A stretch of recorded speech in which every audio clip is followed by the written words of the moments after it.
Okay, so now getting to the last example, which is example 4. L'indiano comme ça que cos of angle A, alors c'est 8 sur 17. Alors c'est 8 sur 17 et que voilà, angle A il trouve en 270 et 360 degrés. Ça veut dire que c'est dans quatrième quadrant. C'est pour cela que cos is positive. Why is cos positive over here? C'est parce que A, il peut trouver dans quatrième quadrant 270 à 360 degrés. Comment je connais que c'est quatrième quadrant par ici? Ça veut dire en d'autres mots, alors que cos of angle A, le fait que l'on tombe 8 sur 17 et que l'IP tombe positif, alors c'est positif parce que alors nous dans quatrième quadrant et dans quatrième quadrant, comment je connais, c'est que cos qui est positif, sin and tan will definitely be negative. Alors juste avec sa pièce d'information là, let us have a sketch of our right angle triangle. Allez rapidement le triangle. Alors ça c'est nous angle A, ça c'est nous 90 degrés, hypotenuse. En face, angle under measure, c'est opposite. What remains is adjacent. Maintenant, cos, qu'est-ce que ça? Cos, c'est adjacent sur hypotenuse. Vous êtes tout d'accord que cos, c'est adjacent sur hypotenuse. Alors, cela veut dire que adjacent sur hypotenuse, alors adjacent peut tomber 8, hypotenuse peut tomber 17. And what is it going to be for opposite? Alors, si nous appliquons Pythagoras théorème, leaving hypotenuse to the square is equal to side 1 to the square, which is opposite to the square, plus adjacent to the square qui est 8 square. Vous ne pouvez pas le mettre comme O to the square parce que vous êtes capable de mislead vous même, vous allez penser que c'est 0. Allez rapidement, 17 square retirer 8 square. Cela vous donne 225 par ici.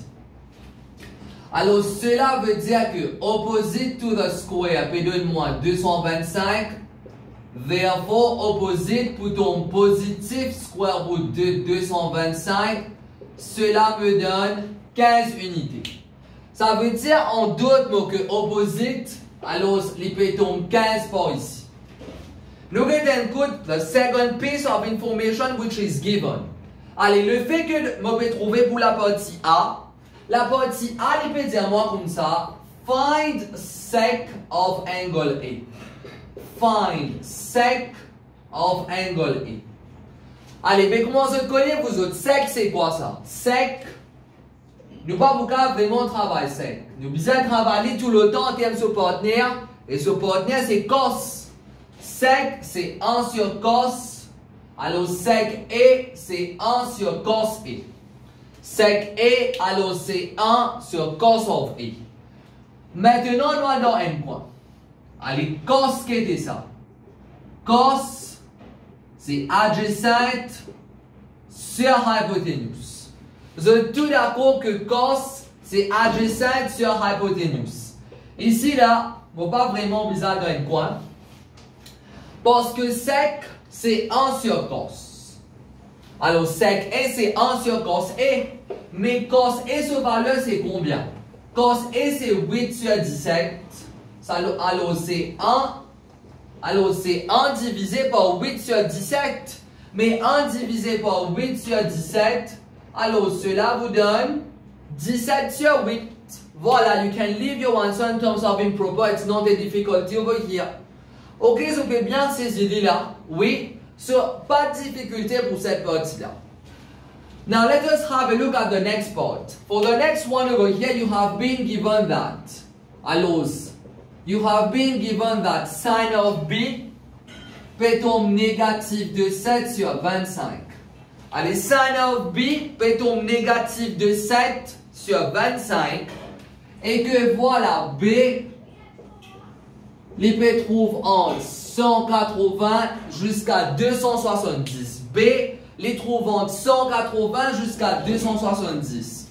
Qui angle qui trouve entre 180 et jusqu'à 270. C'est the third. Vous êtes tous d'accord que c'est troisième quadrant?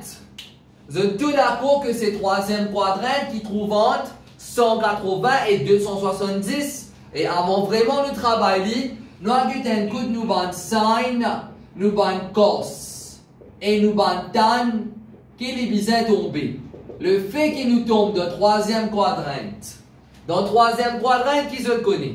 Sin n'est positif que dans deuxième. Ça veut dire dans troisième, il est négatif. Cos, il est positif que dans quatrième. Ça veut dire en d'autres mots, dans troisième, il peut tomber négatif. Et tan, il est positif dans troisième. Alors, it's going to be positive over here. C'est pour cela que the sign is negative. Parce que le fait que B, il peut tomber un angle qui est dans troisième quadrant.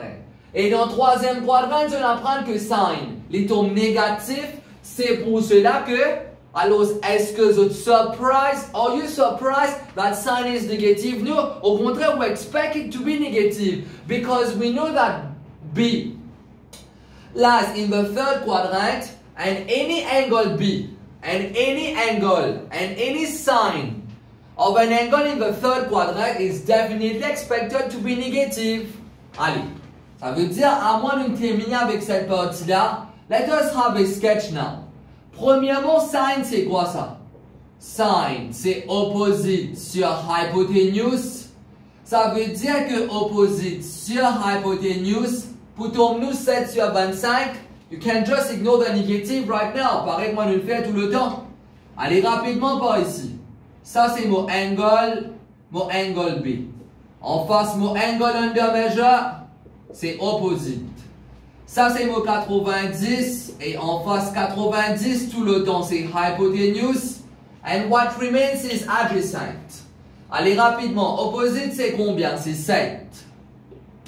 Hypotenuse 25.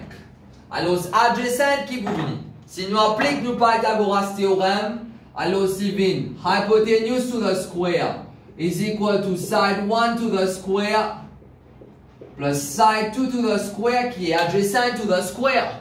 Alors ce qui les bouviner? Les bouvines 25 square retirer 7 square. Alors voilà, ça veut dire que adjacent to the square peut tomber 576. Therefore adjacent peut tomber square root de 576 qui vous donne nous 24 units. Ça veut dire que adjacent peut tomber 24 units. Et voilà. Maintenant dans la partie B, l'Indien nous find cut of B. Allez, suivez-les bien.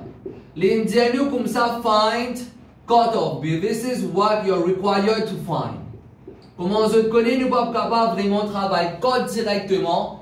Quand nous besoin travailler en termes de camarade, code sur camarade c'est tan. Le fait que code c'est 1 sur tan, alors code B c'est 1 sur tan B. Là voilà, je t'ai dans un point, je fais tan of B. Allez, dis-moi, je te tan c'est quoi ça? Pour je faire ça, là, pas travailler directement là-dedans, mais you're more likely to make it a mistake over here. Préfère je t'ai dans un point, je fais tan of B, which is much easier to compute. Then you take the value from here, you insert it over there. Tan qui était ça? Opposite sur adjacent, c'est ça qui est tan. Allez, opposite combien là-bas? 7. Adjacent, c'est combien ici? 24. Alors ça, c'est nos valeurs de tan. Maintenant, nous regardons bien par ici. Le fait que nous dans le troisième quadrant, est-ce que nos valeurs tan, les bien tombent positifs ou négatifs? Vos valeurs tan, bien tombent positifs parce que nous dans le troisième quadrant, ça veut dire que vos valeurs tan is expected to be positive. Vous pouvez bien ces idées-là. Nos valeurs tan par ici, alors it is expected to be positive parce que tan est tombe positif dans le troisième quadrant. Alors, therefore, what is it going to be for cut of B?